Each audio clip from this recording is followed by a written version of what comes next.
name is Steve Carigon. I am on the Positive Youth Development team. We call it PYD. That is pretty new for me. It's been since April. Before that, I was in a couple of the homes here for a year. Yeah. And so, did you just start a few years ago here at Wedgwood? Yes. Great. So, what brought you to Wedgwood originally? Well, if we're talking original, 25 years ago, I was young, and I was going to seminary at the time, wanted to work with kids, and my wife and I moved here to Grand Rapids, and I started working at Wedgwood in the Bolkins home when it used to be a family empowerment home. Loved working there. The team was great. I got a chance to get a full-time position at Brookside, which is, I'm not even sure you know. Do you know anything about Brookside? I do. You do? Okay. I do. So Brookside, I did that for a while, and then a full-time position came open at Bolkins again, and I was pretty excited to go back.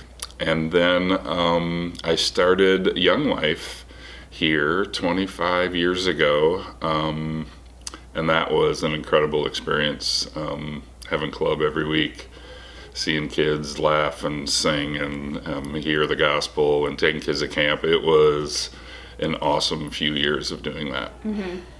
So you left Wedgwood to find other opportunities, but you came back. Yes. So what brought you back to Wedgwood? I had done church work for a lot of years. I needed a break from the 24/7 world of church work.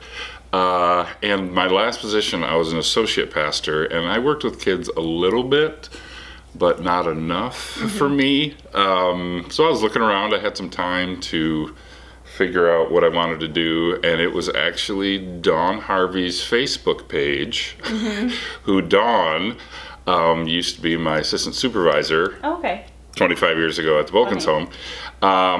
Just scrolling through Facebook one day, and she had posted that there was a position open at the Summit program, and I was like, you know what? I want to do that again. I want to work with kids again full time. So I jumped right back in. Great. So it sounds like you've had your hand in a variety of things here at Wedgwood. How do you see all of that experience playing out in your current role in PYD? The kid, ever since I graduated from college, I didn't go to college for kid work, but that's while I was in college, got really a call, this is what I'm supposed to do. So I've been doing that my entire adult life, through being a youth pastor, being a Young Life leader, being an associate pastor, all those things. Just when you're in the same area for a while in ministry, you get to partner with a lot of different agencies who do good work, and you learn a lot about what kids need, and I feel like the PYD position fit perfectly. I didn't even know what PYD was, because I started working here at the beginning of COVID, and we all kind of kept to ourselves because we had to, but you worked where you worked and you didn't really mix with a lot of people. And I was struggling with the hours as far as I worked a lot of nights, and it was hard.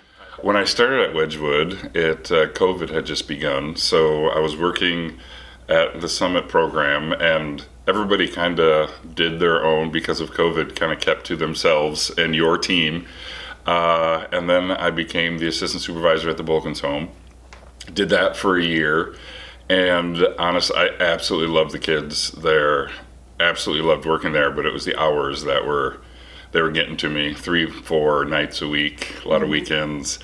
And I wasn't looking elsewhere outside of Wedgwood, but they were just got an email about an opening with PYD, and I was like, I have no idea what that is. But then I looked at the description, and I was like, that sounds amazing. So did the interview process, and it took a little bit because of COVID, and schools weren't really having us in because of COVID, and a lot of schools were virtual. So it took a while, but then I got the position, and I absolutely love it. So PYD works with kids in the community in our prevention and positive youth development programming. And you're also working a little bit with kids in our residential program through our donor-funded chaplaincy services. Why do you think those two kind of different programs are so important for kids? The prevention piece, when it's kind of funny that Wedgwood would have a prevention piece because we have a large residential program and we're trying to keep kids out of Wedgwood because Wedgwood cares about not just kids we have here, but in the community. But we teach whole person health. A lot of people would call it sex ed, but we don't talk about sex ed a lot. We talk about positive relationships. We talk about being successful in your whole life. And I feel like kids don't. Being a youth pastor for so many years, we taught the spiritual part, which is great, obviously. But there's so many other things you can help kids with.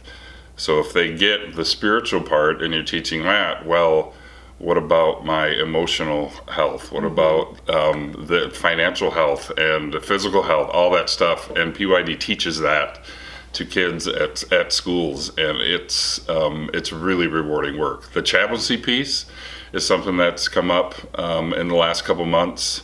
I'm a part-time chaplain at Summit and the DeVos home. I love it. I get to go there at Summit. I have a thing I made up called Summit Sandos, where on Friday morning, they don't have school on Fridays. On Friday morning, I go in, make them breakfast sandwiches, just sit around and talk to them.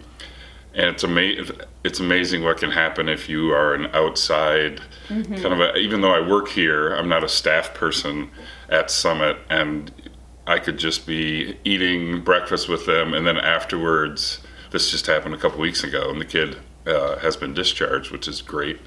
But afterwards, he's kind of sitting alone and just being not a staff person, being able to go over and hey, what's up, man? And we talked for a really long time about how frustrated he is, and he just wants to be a normal kid at home. And, he mentioned going to homecoming and, all this stuff. Those conversations are what's, I think, special about the chaplaincy program, especially because we're an outside person coming in, and they open up quite a bit, which is great. I imagine you see a little bit of that in PYD too. Absolutely. Being not a parent or not a caregiver. Yes, we call in PYD, we call those assets that kids need. I hammer this home. I haven't been doing PYD very long, but I talk to kids all the time about we all have assets and we have liabilities. So liability, for instance, if you have a one-person home, if your home is unstable, if just things aren't right there, you need to find assets, caring adults who love you, who are on your side, who want the best for you. And we're one of those people. I tell the kids, I am now one of your assets. Your teacher, who I've hung out with now only for a couple weeks, but I know that she is an asset for you. If you have problems, talk to her. She's an asset. I'm an asset. Your coach. Kids need multiple caring Christian adults who want the best for them as possible, because we all have liabilities, and even adults need assets, but kids especially need assets, humans that love them and want the best for them. Yeah. So what do you love most about your job and working here at Wedgwood?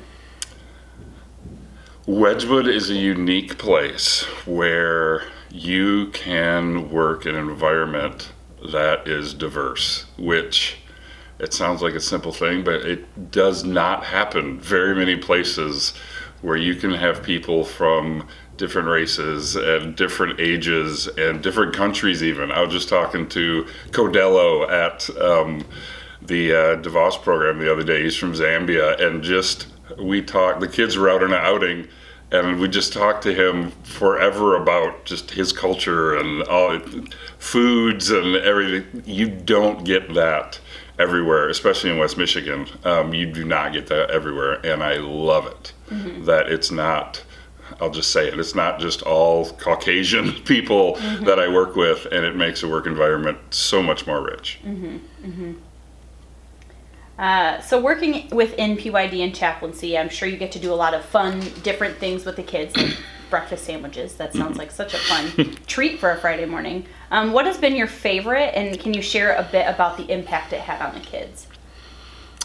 One of my favorite things is PYD has been doing this for years. So it's all new to me, and maybe 4 years from now it won't be my favorite thing. But right now, in the summer, we do a summer program with kids at York Creek Apartments. It is a apartment complex that they said 1,500 residents. It's a lot. It's big. A lot of people, a lot of kids from not only all over just the United States. The stories we hear from kids that, yeah, I'm from Georgia, just moved up here. It seems like a very transitory place where the rent's inexpensive and you can start there and figure out Grand Rapids from there. But people from all over the world end up at York Creek Apartment, and we do every Wednesday afternoon. We have a kids program where we'll have a theme or whatever, whether that's crafts or sports or Olympics or stuff. And kids we hand out flyers and stuff and get, to know people. And they come on Wednesday afternoons, and you get little tiny kids to teenagers, and the whole staff is there. And we'll have somebody take this age group and just getting to know a bunch of kids, and they look forward to it, and we look forward to it, and playing games with them and laughing, and that's super fun. Getting to know their parents this summer I got to throw a football. This sounds very basic, but throw a football with a guy from Africa, a dad. His name's John, and he had never thrown a football before. Oh. And here he is. His little kids are playing around. His wife's over here with a really young baby, and we are playing football. And Mike, another guy I work with in PYD, he's kind of telling him how to hold it. And we're just playing. And this adult guy, is just smiling and just throwing a football for the first. He's never done it before, and that was just a cool thing to do that day. Yeah, just to be like a positive influence for the kids and the families. Fun. So what sort of things are you helping kids learn through the activities in PYD in the schools or during the summer programs or even during chaplaincy activities? I mentioned the whole person health part. Yes. We stress physical, intellectual, emotional, social, spiritual, and financial health. And all of the things we teach, it's positive relationships and trying to be healthy in not just this. Okay, I always say to the kids, okay, it's great if you're athletic and you get out and you eat pretty decent and you're exercising, but if you're really good at that, but are just struggle in the emotional part, and when you're hurting, you don't talk to somebody. When you're angry, you don't talk to somebody, you're going to have a problem. And so the whole curriculum is about how do we strengthen those areas in your life. In chaplaincy, obviously we focus on the spiritual part, but a lot of it is just being an ear.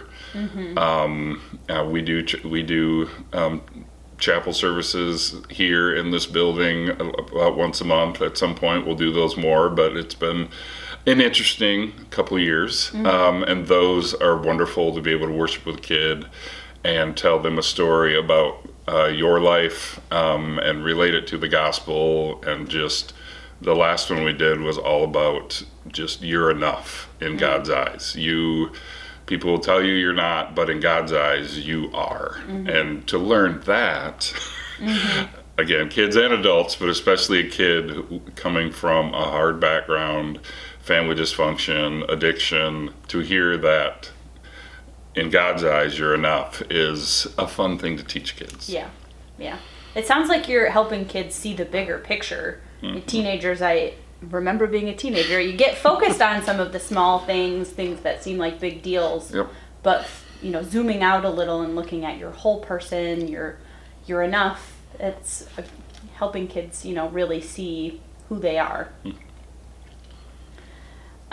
So what are some of the changes you see in kids through their involvement in the programs that you're involved in?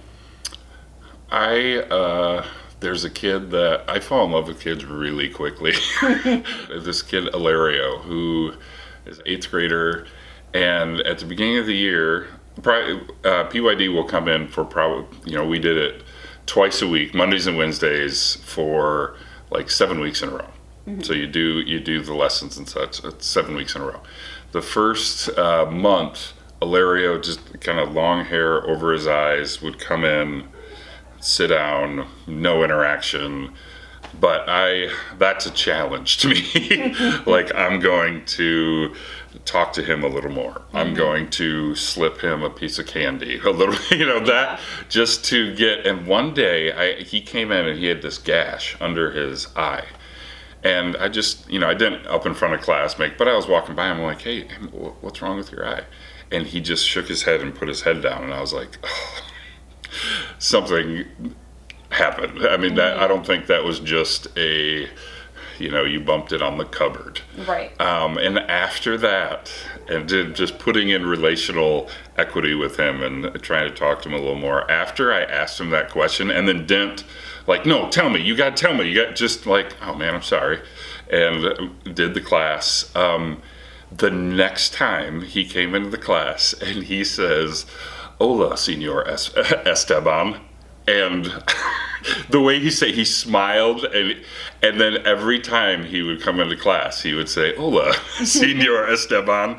And then we started having this back and forth jokes and just being able to talk to him more and see him smile. The first month, it was just, sit down, I'm at school, don't bother me, kind of deal. But it was cool to see that change in PYD, and I tell the kids that I'm going to be in the school next semester. I'm not going to be in your class, but I will, and I'm looking forward to seeing them in the hallway, even though I won't be in their school. But going from the first couple times where they're just like, who's this old guy, to my last day was last Monday there. And I know the teacher tells them to do this, but they all did cards, and they were not just, they weren't just, Mr. Steve, thanks for being here. They were heartfelt. Oh, that's sweet. I read 3 of them, had to cry for a while, put them down, and then later that day picked up more, and they were just heartfelt cards of saying, hey, thanks for making it fun, thanks for teaching us this stuff. And anyway, I miss those kids a lot. I'm looking forward to seeing them very soon. Oh, good. So how do you see God moving in the lives of the kids you work with and among your team? I have a belief that we should be more hands and feet and not mouth, where it shows in just showing up.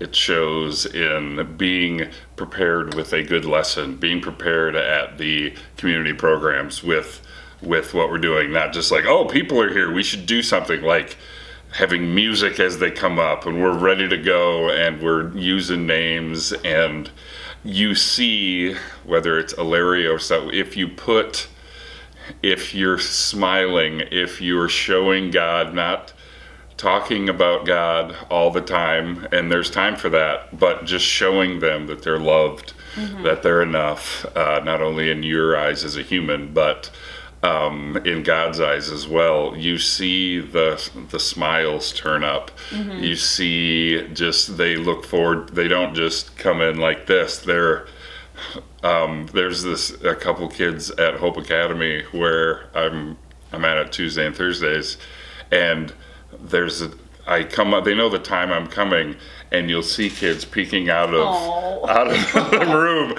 and then they're like, they're telling, he's here, he's coming, and again, the first time you meet them, they're like, who's this guy? But if you show people the love of God and just how you smile and talk to them and how you have fun with them, the change of they start to, they're here. That's really cool. Yeah, that is so cool. I mean, and who doesn't want to be greeted by excited children? Oh, yeah. Is there one thing God has shown you over your years at Wedgwood? Yes. When you start hearing kids' story, And it's not just them, it's where they came from, who they came from, all that stuff. You start to realize that we all have problems. We have issues.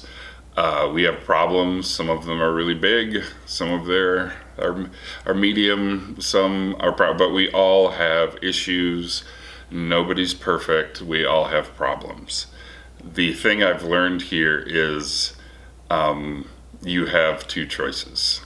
Mm-hmm. You either just keep going, keep doing the same things, never talking to anybody, and your problems are just gonna get more and more and more. And in a lot of cases with kids here, your problems are going to bleed into your kids. Mm-hmm. They're going to get to your kids. When I started at Summit, hearing the stories of each kid, every single kid, when I started there was 7 kids there. After a while, you hear all their stories, and every single one of those kids, their parents were in active addiction. Mm. And these kids are in a substance abuse program. So if you don't address your issues, they go down, they start turning into generational issues. But mm-hmm. the thing I've learned, not only like people need to get help, but it starts to like secrets will kill us. Yeah. And in my life, I'm a recovering alcoholic. That is a secret. That was a secret for a while, and it was killing me. Mm-hmm. And now I'm living an entirely different life because I got help, mm-hmm. because you let that dark thing out into the light, and things are different. So that's what I've learned with these kids, but with us as well. We have these things we're ashamed of. We have these secrets.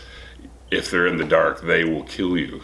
But if you get help, if you put them into the light, you're in a much better path. But secrets are no good. Yeah. And I can kind of see how your whole person education through PYD helps kind of put all of that into practice. Mm-hmm. If you know the impact that something can have, but know your full health. I don't know. I just think that it's all connected. Halfway through the PYD lesson, we talk about drugs and alcohol, and I tell kids my story. Mm-hmm. And that is another interesting turn, that if you're vulnerable enough to just straight up, and I exactly what I told you, I tell the kids, like, if you don't get help for whether it's anger, whether it's depression, whether it's a substance abuse, it will kill you. Mm-hmm. If you don't get help, you are slowly dying. And go to your assets, mm-hmm. get help. And it was interesting to see the conversations that came out of that, because mm-hmm. all of a sudden, a kid said, my dad is, or I don't know. Yeah. So kind of on the flip side of all of this, how are you finding hope and joy lately? At home, in my life outside of work, my relationship with my wife is awesome. That gives me hope and joy all the time. My adult kids, I just got to hang out with them yesterday because it was my wife's birthday this week, and they're amazing humans. When you have 3 adult kids and they're just awesome human beings and you love being with them, if you're not joyful or hopeful about that, then I don't know what's wrong with you. But working here is when you are able to, I call working at Wedgwood James 1:29 work. The Bible says that religion in God's eyes, this is my translation, that makes him happy. Mm-hmm. That makes God smiles, is taking care of orphans and widows. And there are so many kids here who, the technical term that you hear probably on the news is unattached minors, and we're usually talking about the border, but we have so many unattached minors that don't have moms and dads to go back to. And when the Bible says exactly that the religion that the message says passes muster in God's eyes is working with the loveless and the homeless, or in the NIV it says orphans and widows. That's good work. That gives me hope to be part of the many different things here at Wedgwood, whether it's the substance abuse program in the community, whether it's the counseling we have, the ETP program, which I think is amazing to get kids to learn how to work and how that goes and all that, PYD, the resident, all the things that it gives me hope that you're part of a work that is doing something really good and may just make God smile. Yeah. Always a good motivation. Yeah. Is there one thing you want to make sure everyone knows about Wedgwood? That's funny because I didn't know that was the last question, but I kind of just said it. I would think I mentioned both of these things, but the diverse work environment is, I'm not sure everybody knows that when they come here, and it does depend on which department you're in, but if you look around at the whole place, it's such a cool kingdom of God environment to work in. And the other one is I think that most people, if they knew what Wedgwood was, if they knew that we had homes here that had kids in them, my guess is people go, those are just kids who get in trouble. Which is true, but when you have a complete if you're recovering from trauma, and you don't have any assets, or you don't have very many assets, there's a good chance you may get in trouble. But I don't know if people understand, like, a lot of these kids don't have parents. Their parents are in prison or they're in active addiction. They don't have, and you get to be. I know that I'm currently with PYD and Chaplaincy, but my time at Bulkins was they're boys from 9 to 12 years old, and you get to be. I always looked at it as you get to be their parent for however long that they're here. You get to tuck them in at night and read them a story. I mean, that if that isn't holy ground, to be able to settle a kid down who doesn't have coping skills why is a kid angry? You'd be angry if you don't have parents and you're living in a place with locked doors. Yeah, you'd be frustrated. To being able to put a kid to bed and have them be peaceful before they go to sleep. The greatest thing at working at Wedgwood is just looking in and seeing a kid, I know it sounds weird, but seeing a kid sleeping and resting, and their brain is calm and their body's calm, and that's a cool thing. But long story, I don't think people know that we're taking care of a lot of kids that if there wasn't a place like this, I don't know where they would go.